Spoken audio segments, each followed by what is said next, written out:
Les Quatre Fantastiques ne sont plus. Sue, Red et leurs enfants ont disparu dans l'immensité du cosmos après la fin de Secret Wars, et nul ne les a plus jamais revus.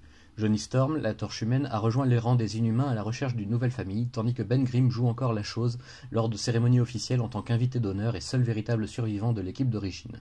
Ben s'efforce de faire vivre tant bien que mal l'esprit de ses anciens amis et partenaires, mais le cœur n'y est pas vraiment. Alors quand Spider-Man offre à Ben un ultime leg à son intention venant de Reed, la chose saute aussitôt sur l'occasion pour partir dans une nouvelle quête de sens à donner à sa vie, et ainsi et surtout qu'à celle de Johnny, au plus mal quoi qu'il en dise. En effet, la Torche perd peu à peu ses pouvoirs et s'affaiblit, tout comme Ben lui-même sans s'en rendre compte jusque-là.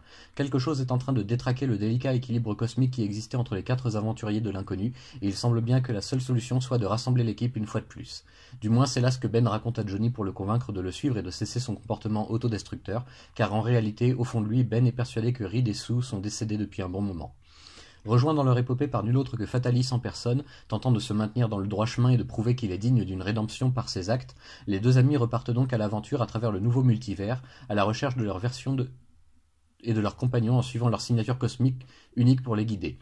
Mais comme ils vont rapidement s'en rendre compte, les choses sont un rien plus complexe qu'il n'y paraît. Dans le premier monde où ils posent les pieds, une situation des plus catastrophiques les expose à un danger mortel imminent, et il semble bien que la clé de la survie de toute une planète réside entre les mains de Fatalis. L'ancien souverain déchu de l'Advérie saura-t-il mettre son ego de côté et faire preuve de la noblesse nécessaire pour affronter son plus vieux démon ?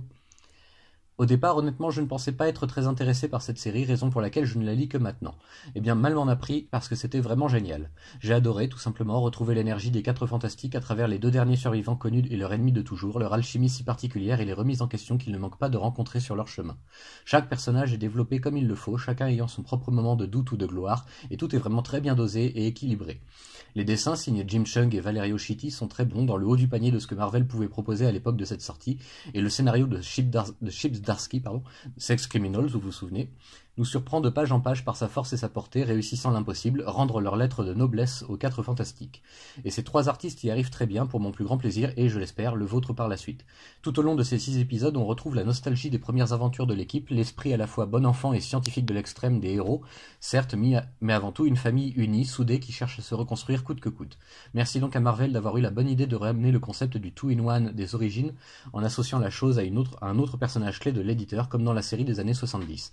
Ce fut un réel délice, et j'attends vraiment l'occasion de vous présenter la suite avec ferveur.